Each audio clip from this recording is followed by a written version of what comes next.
Yo, what is up guys? Welcome to the video. I hope your day has been going great. Mine has, and we got a really interesting video today. So we're going to be starting off with XQC. So today XQC called out Blizzard and the Overwatch League about the bans that they issued on the GOATs. So we're going to start off covering that, and then we'll look at a bunch of other players' responses to these bans, as well as something that Coluge said on Twitter. Apparently he is going to be exposing a ton of Overwatch League and Contenders players for boosting in the past. So we're going to look at all that, as well as some other small pieces of news in the Overwatch world. And then lastly, we're going to be talking about the Shanghai Dragons versus the Florida Mayhem coming up tomorrow, guys. This is the Shanghai Dragons' chance to win a game. Like, they have to, guys. They cannot go 0-40, so we're going to cover that set. So that's going to be this video, guys. If you're new around here, do not forget to click the like button, subscribe to my channel. I upload Overwatch League content every single day. And lastly, guys, if you want to win an Overwatch League jersey, go ahead and click the gleam.io link down in the description. It's free to enter, super easy. And now let's go ahead and hop into it. Alright, so as I said, we're going to go ahead and start off with XQC. He said this on Twitter earlier today.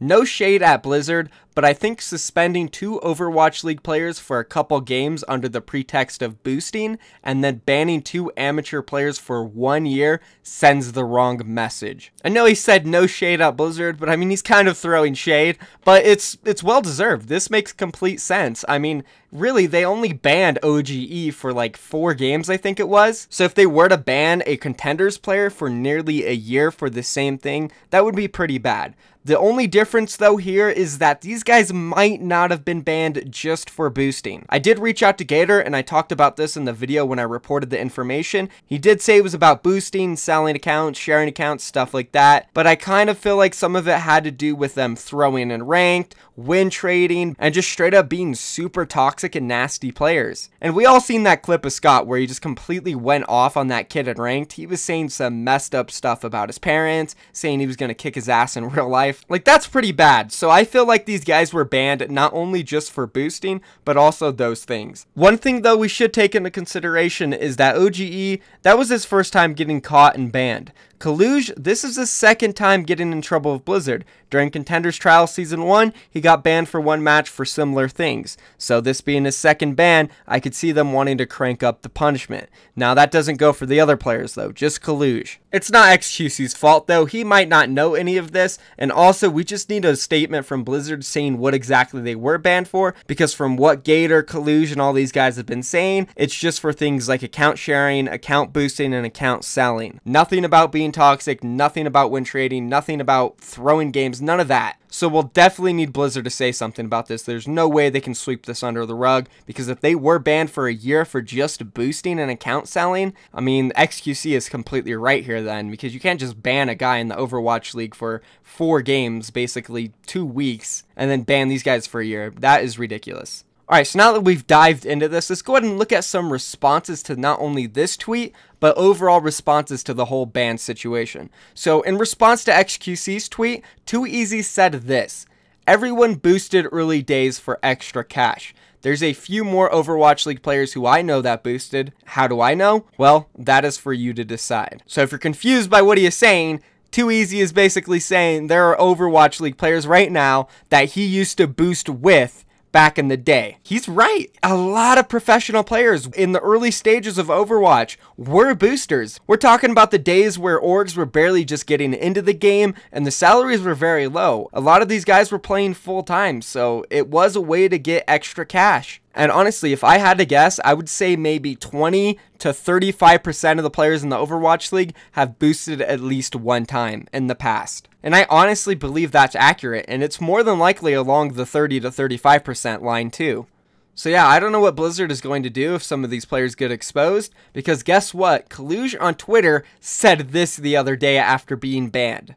Okay, since I'm getting targeted for boosting, even though I stopped, and there are plenty of people in this community that boost but are not caught, I think it is time to start exposing. I will fix the community, and all the little snakes behind the scene will be shown. Be ready. Oh, and it's not just Contenders. It's Overwatch League too. So yeah, community will be fixed for all the people that want it to be. These are some Monka-esque tweets, guys. Holy crap. Coluge basically saying that he knows a lot of boosters and he is going to expose them because he thinks he's being treated unfairly. Or maybe he's just trolling because he did tweet this out a day later. How to get free followers. Lesson 1. Make some stupid shit and watch people flow in. Now, honestly, I feel like this is damage control. I feel like Coluge does know some of the pro players that were boosters in the past. Because, I mean, if he was a booster, wouldn't he know who the other boosters are as well? And I think he realized, maybe I shouldn't do this. It's maybe a dick thing to do. Save face for his career later on if he wants to continue playing when he's unbanned. I don't know. You guys can be the judge of this. I'm not exactly sure. And then the last thing for this topic, we're going to take a look at what Muma said in a Twitch chat about this whole situation.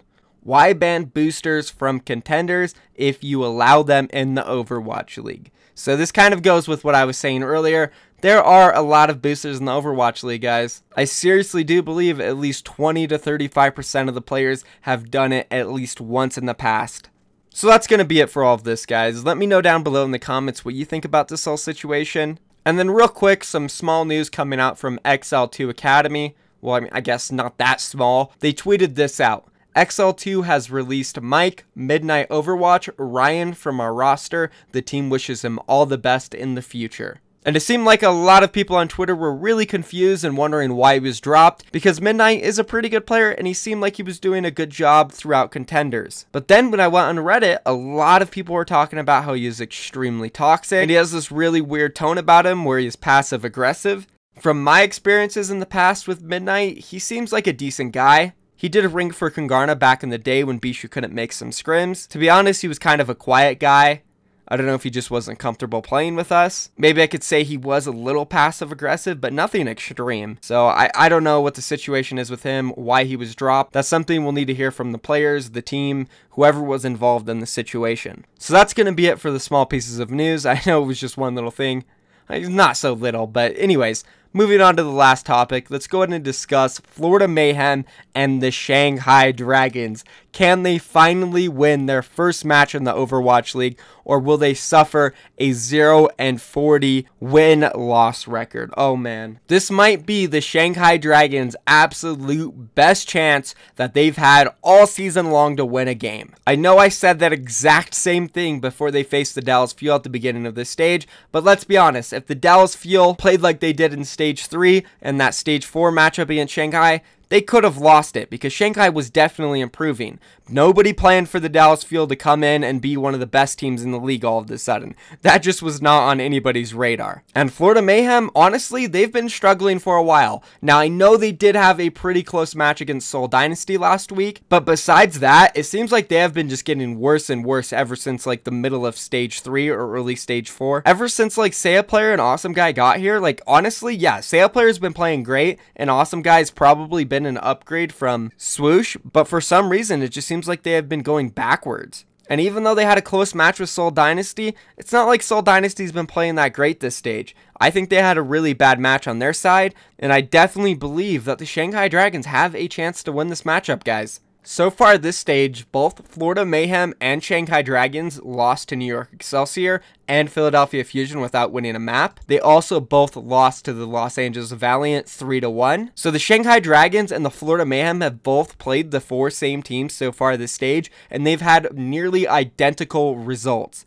The only difference is that the Shanghai Dragons, they lost to Seoul Dynasty 4-0, while Florida Mayhem only lost to them 3-2. Then against the Houston Outlaws, Florida Mayhem lost 3-1, and Shanghai lost 3-0. So the only real big difference is Seoul Dynasty. Other than that, Shanghai and Florida have had similar results, which would lead me to believe that it's going to be a close matchup and that these teams are on similar levels. So let's go ahead and look at the maps that they're going to play and each team's win record on them. So starting off with Blizzard World, Shanghai Dragons are 2-5 overall on this map. The Florida Mayhem, they are 2-6 overall on Blizzard World. So fairly even. Neither of them have put up really good results, so could be a toss-up. Moving on to the next map, we have Horizon Lunar Colony, where the Shanghai Dragons are 2-6 and the Florida Mayhem are 2-1-5. So again, almost identical results. This could be a very even matchup so far. Moving on to the third map, this is where we have the big difference. We all know Shanghai Dragons haven't been very good on control. It's definitely in their worst mode. They are 0-10 on Lijiang Tower. As for the Florida Mayhem, they're 2-5.